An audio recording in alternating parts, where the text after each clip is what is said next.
Hi, everyone. Welcome back to the podcast. Welcome all new listeners, and welcome back to those who have heard my content in the past. If you want to know how to manage complex regional pain syndrome in youth athletes, you have to tune into this episode.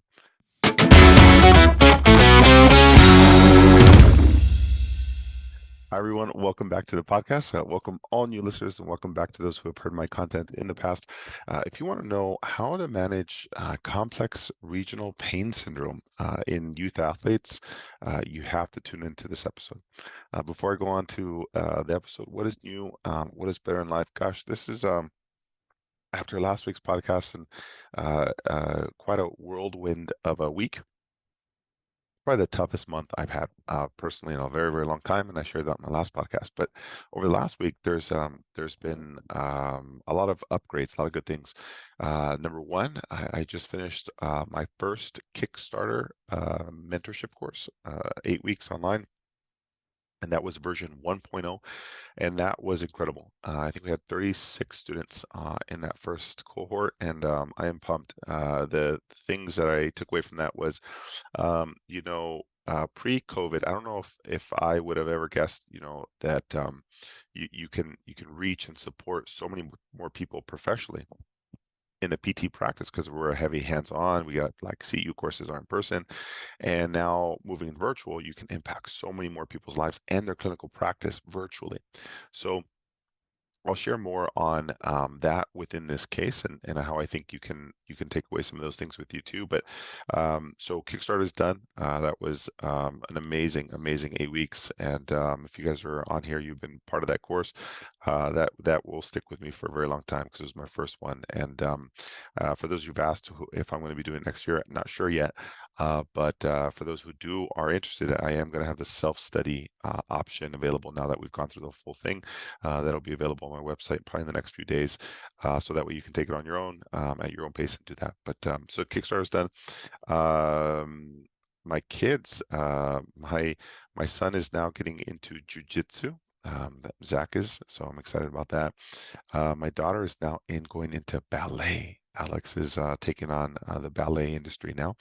And my son Jacob is quite a firecracker. He is the loving, nurturing. He's kind of a hybrid of my other two. So it's been great on that. And my wife is doing fantastic. I don't want to spoil this yet, but if you guys haven't heard, I'm very proud of my wife. I think she's an incredible human, incredible person, mom, all the above. Incredible PT, actually. Top of the game. And she officially just earned a spot into the CrossFit Open quarterfinals. She won't say it. She's very humble, but she's a beast. And so she just qualified for the quarterfinals. Out of all people in the U.S., that is incredible. So shout out to my wife. All right, on to this podcast. Why am I talking about this? This is a very complex case. Maybe you might hit one of these in your life. I'm not sure. I hope you do professionally because I think that there's a lot to be learned from this. I think there's a lot to take away from really tough cases that will change your perspective and your practice. And this was one of them. One of the toughest cases I had early in my career, even right now, top three complex, tough case of all time. And also because of the emotional connection I had to this. So, I'll tell you the case. So I was about a year and a half into clinical practice, and I would get complex cases. At the time, this is 2000, 2008, 2009. And at the time, arthroscopic hip surgeries were not as common. They weren't a thing. Nowadays, it's like a meniscectomy. And when I was working with this surgeon who was doing all arthroscopic, he had come out of Vail training, and he was doing everything, labral repairs, you name it, he was doing it. And so what that meant was we would get complex hip cases from all over the US. People would fly in, have surgeries, and it got to a point where I remember seeing one patient for this, and I was like, oh my gosh, I've never seen this before. And he gave me like a basic protocol, which was nothing. It was like a single page, and he's like, hey, can you help me, design something a little bit better? I was like, I mean, I can try. Here we go. And I was just finishing up my residency, so I was very new to it, but I was hungry. I was on the research. I knew exactly what I needed to do, and he needed a little bit of support on how to design things. So I started seeing him, and I helped one patient, and then he was like, "Hey, can I send you all my people?" And at some point, I probably had 60 to 70% of all my caseload being hip arthroscopic repairs, and it was fun for a while because you specialize in something. And he sent me this complex one. He said, "Hey, this patient, I'm gonna call her Jenny. Jenny is a like 14-year-old cheerleader, and they're having some pain. So I'm going to do a hip labor repair, and I'm going to send them your way." And I said, that's fine. Sounds pretty straightforward. And I'm talking about this case because as I went through the Kickstarter, we started talking about um, how do you have tough conversations with either patients or employers or colleagues, whatever it is. And I said, "Oh, we're talking about interviews, and maybe you have the dream job, or you have somebody you want to partner with an athletic trainer. How do you approach that? And without seeming overbearing, you don't want to overstep bounds." And I would handle any interview, any tough conversation, whether it's a patient or a colleague, with this one phrase. I said, you have to lead with love. And what I mean by that is, anytime that you're working with somebody, conflict, my wife, your spouse, whatever that is, I always lead with love. And what I mean by that is, I always I always come out with, I absolutely appreciate everything you do. I'm telling you that I have some frustrations in the back end. Here's what I have. But I lead with love, right? Coming out positive. Here's what I need. Here's why I'm coming to you, right? So whether that's working with an athletic trainer or a colleague, I'm like, hey, listen, I think you're fantastic at your job. I want nothing more to be able to support you. I'm not here to do anything other than support and volunteer and give you my time, knowing that I'd love to get some experience and observe with you. I'm leading with love. I'm telling you, I think you're fantastic. I have no malintent, and here's what I'm trying to do. So leading with love and having tough conversations was one of the comments and conversations we had within the Kickstarter mentorship group. So when I had this complex case, I have to share this with you because I think that you can take a lot from this. So we're gonna call this patient Jenny, and I remember seeing Jenny for the first time. She came to me on the initial evaluation with, I think she was in a wheelchair first, just because it was like so close to being post-op. And then she slowly progressed to a walker and then crutches, and I'll tell you the story. But I remember having the conversation when she came up. She had like bedazzled her wheelchair and bedazzled like everything that she had done. I was like, oh my gosh, that's so beautiful. And I remember having this conversation with the parents. I'm like, that's a lot of work to put onto this thing. And she goes, yeah, she really like she wants to get back to her sports, but this is a way that she can, divert her time and be distracted. I said, no, no problem. So we go through the case, and I remember seeing her on that first day, and there was something a little different about her leg. Yeah, it was, you would say, oh, complex regional pain syndrome, or formerly RSD. They have, skin changes, all those other things, but it was very different from the get-go, and I never seen anything like it. I remember her trying to move her leg around, and um, it was shaking. When you're like, when you're having a muscle burn during a workout, you see that muscle fasciculation. It was doing that. I remember that's a little different. And then her discoloration, the whole leg was slightly discolored, and there was patches of sweat. I'm like, oh, that's different. And I had never seen complex regional pain syndrome up until now. And I remember thinking, okay, maybe this is something coming my way. And then the whole family came into the initial evaluation, and every session they would come in too. So it was a strong family, you can tell. And as we started going on, because I had seen so many hip labor repairs, I remember thinking, this one's going a little slower than normal. So I talked to the physician. I'm like, hey, they're about like 3 or 4 weeks behind, and I can't even get them to get out of the wheelchair or walker. And he says, well, let's start delaying the weight bearing a little bit longer. I was like, okay, if that's what you're okay with. So we started delaying the weight bearing, and we allowed her to use a walker with partial weight bearing, and that didn't feel very good. And then the muscle fasciculation started getting worse with any active movement, and when the foot touched the ground. And then we started having conversations with the parents. I'm like, hey, what are you guys doing at home? They're like, oh my gosh, we're spending all our time with this person. Okay, no problem. At some point, that we transitioned her to crutches, and those crutches were bedazzled. They had like streamers on it. And what made it worse, and this is a failure on our part, we started realizing we should have had more ground contact from the beginning. We also noticed that she started lifting her leg up because putting the weight down on the leg caused pain, but also muscle fasciculations. But we also realized if she was in crutches and doing not weight bearing, the involved leg was in constant hip flexion. And one of the biggest complications with hip labor repairs is that psoas tendon gets irritated with constant hip flexion. And you realize, oh my goodness, maybe that was contributing to it. But it was a double-edged sword. So we kept her on crutches because we wanted a little bit, we wanted her to actually like move. She started gaining weight. She started having challenges. And the whole surgery started to go apart.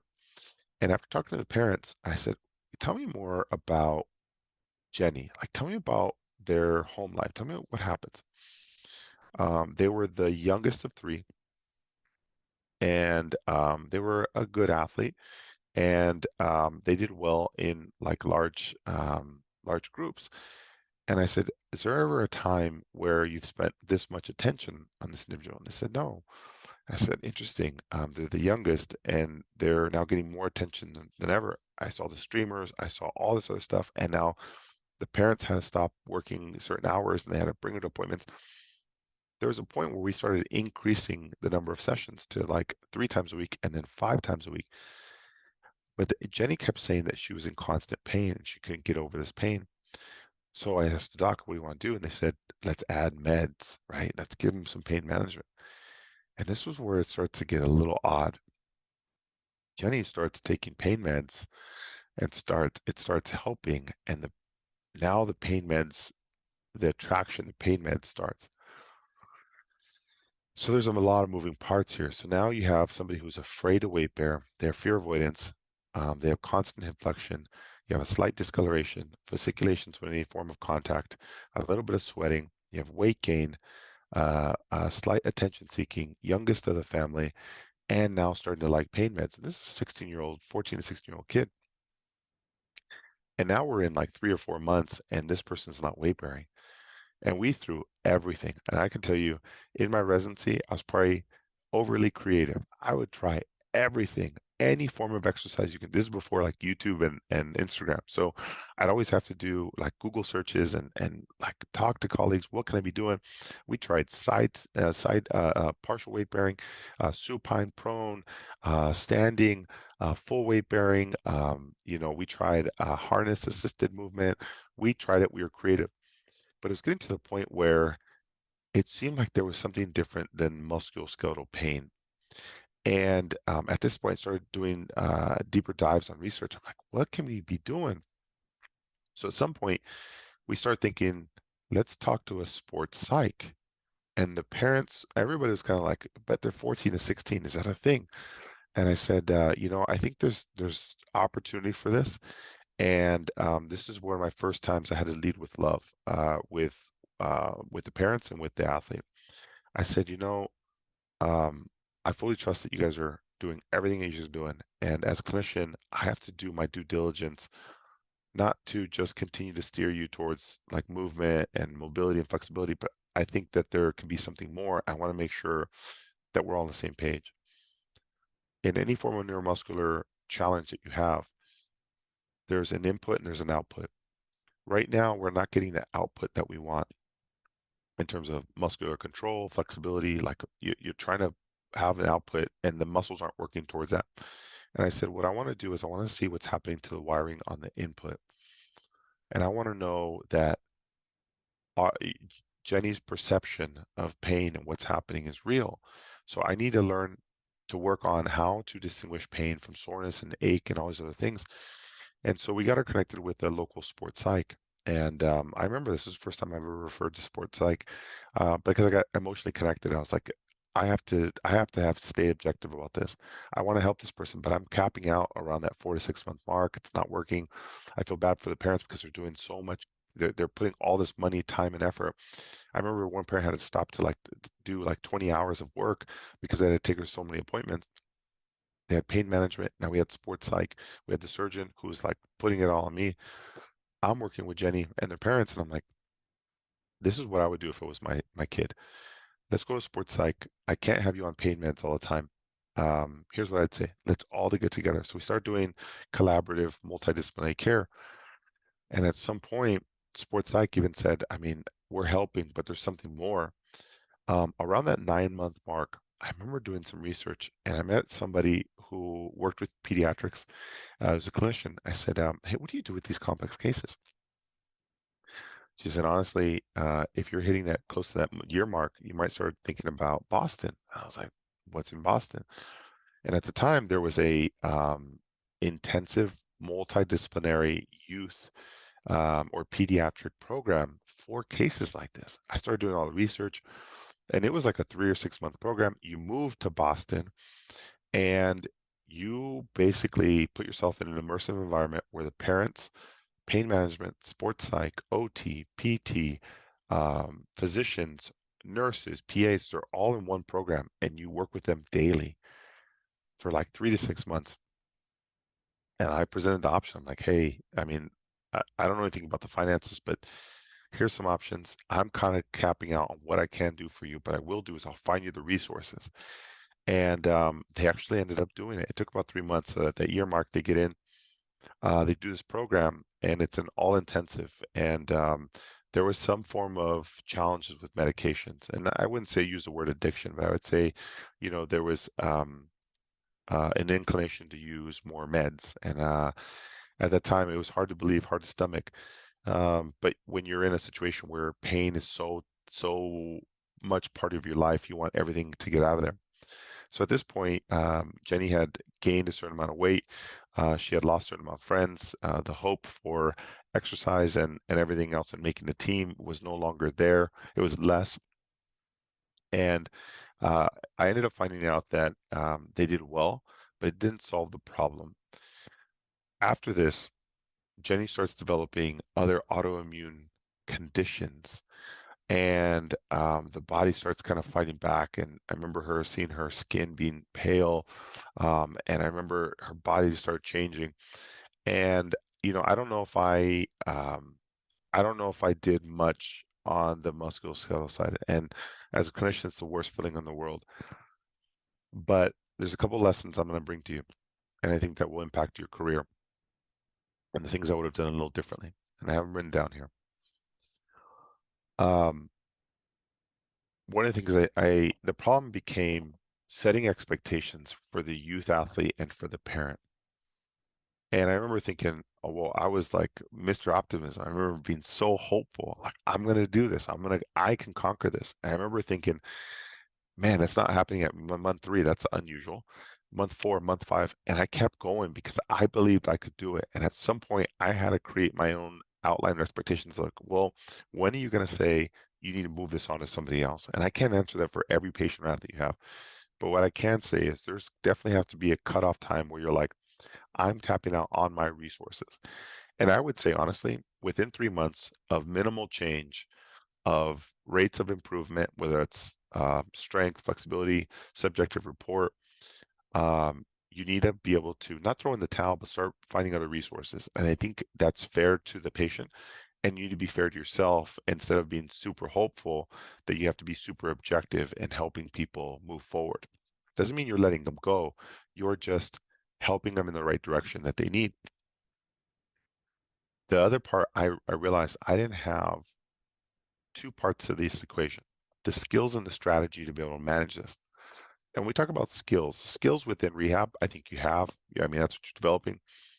But the skills with a complex case and really managing complex regional pain syndrome and being able to support somebody with this condition, if it was truly diagnosed, I didn't. I just had normal orthopedic and sports care, and I was trying to apply it to peds with no background or knowledge of how to truly manage complex regional pain syndrome. So it was the skills I didn't have, and I wasn't looking at it. It was looking at me.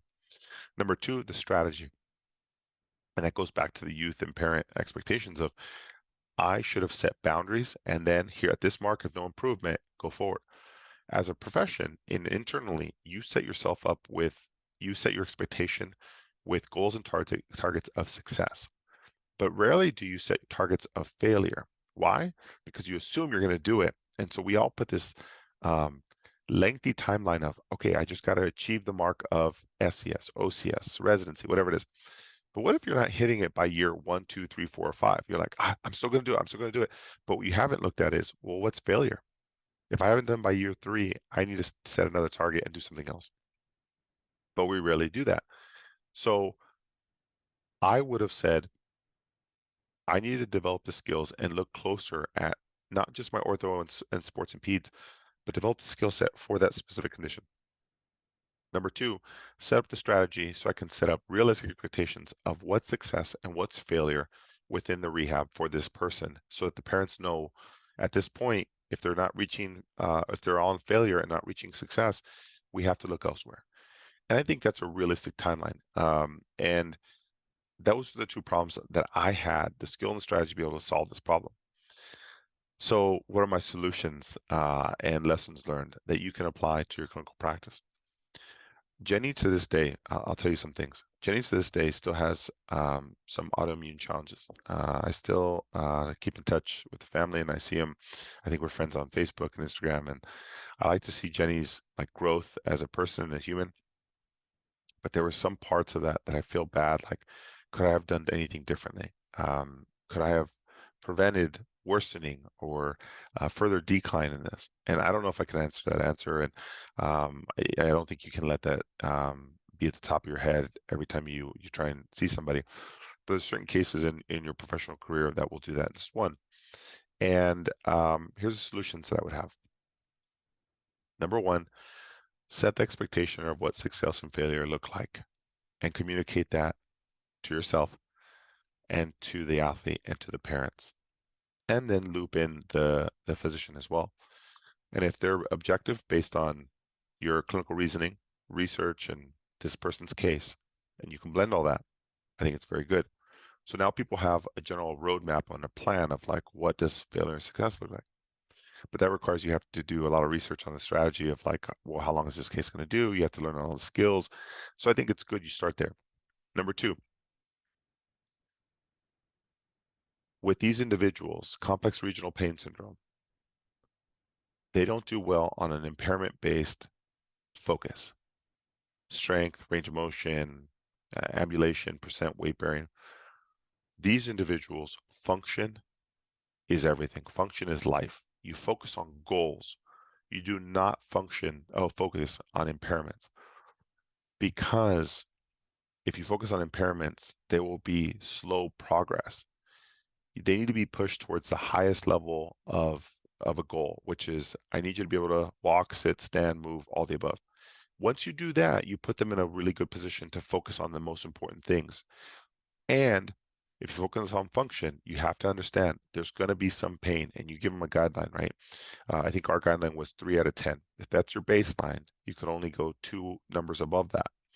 So they can have a 5 out of 10 because their baseline, you can't ever say pain-free. It might never happen for these individuals. But you give them a target. So what's success? That we don't go above 5. What's failure? You going above 5. Focus on the goal and function, not on impairments. Once you give people what success and failure look like within a timeline, 3 or 6 months, whatever that is, and they know within a session what success and failure looks like, and you focus on function, they are set up for success.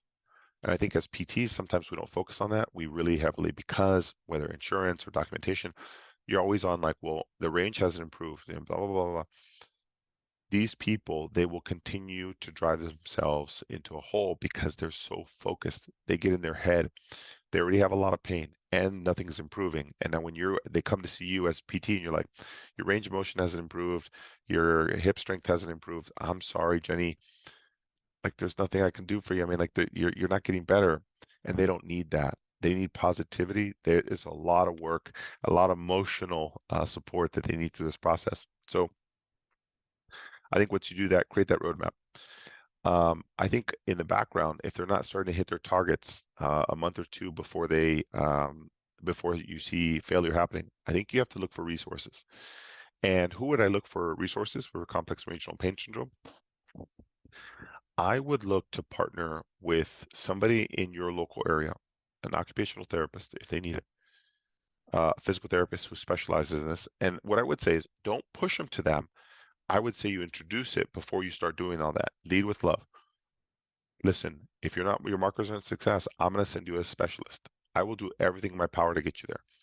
But what I want to know, I want you to know is I'm heavily invested in your progress. And if you can't get to point A by month 3, I want to partner with a specialist. I'm not going to let you go. I just want you to see them in addition to me. And that way you're not telling them you're kicking them out. You're just supporting them. So I said occupational therapy, physical therapy, pain management specialist. There's got to be somebody who specializes in youth pain management. It is real. To this point in my life, I would have never thought if you told me a 14-year-old was going to come to me with an attraction to pain medication and complex regional pain syndrome off of a traditional arthroscopic hip repair, never in my life would I have told you that. But it might be necessary because the input is off. The output might not be functioning right. And that's why you're focusing so much on the output-based stuff, musculoskeletal strength, flexibility, all those things. But if the input's off, the output's not going to be happening. So the perception of pain. So what I mean by input is whatever is perceived that is touching that area is now being sent up to the brain, saying that thing is magnified beyond where it should be. So the input is off, not the output. And we're so obsessive about the output. And so I think pain management would help interpret what the input should be and setting realistic expectations for what pain can be. And yeah, I think we have an arsenal of tools as PTs, like to explain to people what pain is and how to interpret it. But there's people who do this for a living who can help support them at a higher level. So start to partner with those people. I would say sports psych is real. I think that is a amazing profession that even working in pros, I learned so much that sports psych you don't need it when you're under pressure. You need it when you have no pressure. So you learn what that feels like and know what a baseline feels like. And so when you're doing sports psych, when they're in trauma or in a crisis, that's very tough. And so you have to know what baseline is. And so it's a long process for sports psych to really have an impact, but they can help when they partner with you. Next, coaches partnering with their local club coach or whatever it is to help them understand and explain in general what you need from them.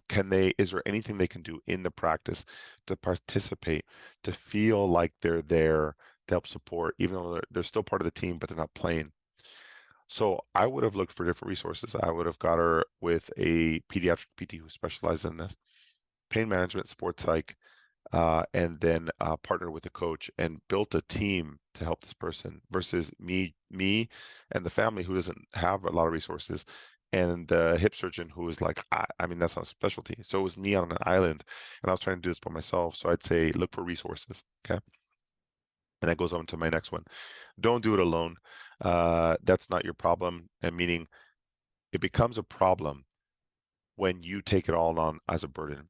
When you share the responsibility and you share the opportunity for somebody to take it on, it's not a problem, it's an opportunity.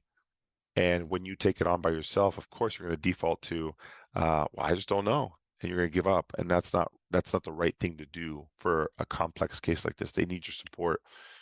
And complex cases like this teach you so much about you as a clinician, like why you're doing this in the first place, what you're missing, and like it'll humble you because you're every week trying to dive and figuring out what is it that you're doing, and you only know what you know. So I'm saying, don't do it alone.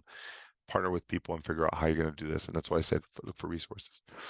And the last thing I take on is this is a bumpy ride. So be prepared mentally. This is a bumpy ride. Even to this day, I still think about what I would have done differently, how would I've done it. And it's a bumpy ride, and I thought, oh, I'm gonna get this done in 6 months. I'm done in 4 months. I'm done in 9 months. And this was a long ride, and it's never been solved. But I think mentally you have to prepare yourself, and you have to prepare the family and the athlete, and say, hey, I might not be able to get you 100% better by 3 months, but what I can say is there's a lot of nuances in this condition that are outside of my control. I'm going to try and minimize those variables and teach you how to minimize those variables. But your body might say something different, and that might change timelines. But what I want you to know is I need you to stay positive. I need you to use all your resources, and I need you to start focusing in on what you can do. And if you can do that, you stay laser focused on those things, all the other stuff around this condition won't affect that. And I think if you can mentally prep everybody, it puts everybody in a good position to at least be set up for success and saying, all right, we're not overachieving here. We're not like gonna set goals that are unrealistic. So that to me was all the lessons I learned, all the challenges that were one of the toughest cases I've ever had. And Jenny still is around, and she's still thriving in life, but still having challenges with pain and autoimmune challenges. So, Jenny, if you hear this, you're a rock star, and you are going to do amazing things. And this thing is just one part of it. It's part of the ride, and I don't know the answers, but you always have resources. And for the PTs out there who are hearing this, um, there's a couple cases that you get really connected to, and this was one of them. But you have to do what's right. You have to do what's best for the person and separate that. There's an emotional component and there's the professional component. And in the end, I feel I did everything right. But if you're working with complex regional cases, I think you need to start these things fast. This whole list of things, get the resources, set the expectations, let them know it's going to be a long ride. Do it from the beginning so they have a genuine interest in or a realistic expectation of what you're about to do. So those are the things I would honestly do. And if you're out there and you're like, well, I haven't seen one yet, you're just better prepared now that you don't mess it up. Don't do this and don't be me and extend that out for. I probably lost 2 to 3 months that I think we could have done it faster, send them to Boston a little sooner. I'm not sure if that program still exists, but it was a great improvement. I'd say 20-30% improvement in sport and function, but probably 50-60% mentally and what to expect from pain. It was a big education process. So there you have it. Yeah, so that was from my mentorship group and everything we're doing. So the thing I wanted to share with you outside of that is I asked the students out of these cases and leading with love and having honest communication, what are some of the biggest takeaways? And the takeaways I had on this type of case and everything that I can share with you is the student said, skills and strategy to be able to navigate complex cases. You have the skill of the hard skill, like what do I do with this, and the strategy of like how do I communicate this? How long is this plan going to be? What do I do at different time points? And when you're working with cases like this or anything else, CEU courses and every mentorship opportunities you have, think about this. Think about every influencer out there. Think about every mentor you've ever considered, every residence you've ever done. Everybody goes towards developing your skills, right? Like here's how to mobilize. Here's the 27 exercises that is going to help you with shoulder throwing or whatever it is. Those are all skills, right? You'll find that on Instagram, YouTube. But where the real art on a sports PT, whether a complex regional pain syndrome or anything else, is the strategy. And that's where clinical reasoning and clinical implementation actually happens. But not a lot of courses are even targeted towards that. And everything that I've realized as I've mentored thousands of physical therapists, I've realized clinical reasoning is it. Like that's where we go. So I'll teach people skill all day, but no, it's about strategy. How are you going to manage this? What's the timeline? How fast? How aggressive? What do you want? And that's my focus as a mentor, as a clinician. If that's what you're looking for, you're in the right place. Like keep listening to my podcast. For some of you, you took my Kickstarter mentorship course. Awesome. The big question I ask is what's next? Where should I go next? There's a couple things that I have coming down the pipeline that I want you guys to consider, depending on which one is right for your professional roadmap. Number one, join me for my accelerator course. That's my acute injury management. How do you manage athletes who have flare-ups or acute injuries and need to go back to sport? Then I have my strength and conditioning summit. If you're looking for strength and conditioning, that's the thing to do. This year, for the first time ever, I'm rolling out my Sports PT Academy, which is a 12-month meeting monthly. It's kind of a round table. It's all virtual. It's monthly calls and making sure that I'll bring a topic and going through tough cases that you have and developing your clinical reasoning. So this is a way to get 1 year of clinical mentorship with monthly meetings to make sure you're on the right path. You can be on uh, acute injuries, managing strength and conditioning, tough cases, where you're going on your next professional roadmap. But ultimately, it's getting people who need support, accountability, motivation, education to be on that right path to ensure that this is the thing that you signed up for and you're doing it the way you intended to. Most of the time, PTs, we take a job, maybe it's not the best job that we love, and you get around people who are like not like you. They leave at the 5:01 mark, when it's end of the day, or they don't really care or do research or look at cases afterwards. And you're not that, and you get sucked into that level of standard of a professional. And if you're looking for somebody to bring people like you, um, if you loved any of my podcasts, imagine people like you all in a small section, all in a small community, getting together on a regular basis, going through tough cases and growing as a community. This is going to be perfect for you. So there's a couple different options, whether you're looking for answers for complex regional pain syndrome or anything else. I have my accelerator course, which is this weekend, March 18th and 19th at the time of this recording in 2023. I got my Sports PT Academy starting this summer. I'm only taking 5 this year. And I have my summit June of this year, and I think September in Ohio. So wherever you are in your career, just know I'm here to support along that process. You will have challenges. You will need help with strategy your entire career. You can learn all the skills in any CU course. I'm telling you, you're going to need help with strategy in the long run. That's the difference between great clinicians and average clinicians, and you'll have to decide where that is. So I hope that helps. I'll see you along that path. Send me an email if you have any questions about it. Dr. Chris at drchrisgarcia.com. We can get a call and decide on what's next for your career. So nonetheless, I hope that helps. Make sure to help people like Jenny and make sure they're in good hands. Okay. All right. Nonetheless, I hope you guys are doing amazing, enjoying life, and just crushing it. All right. I'll see you on the next episode. Take care.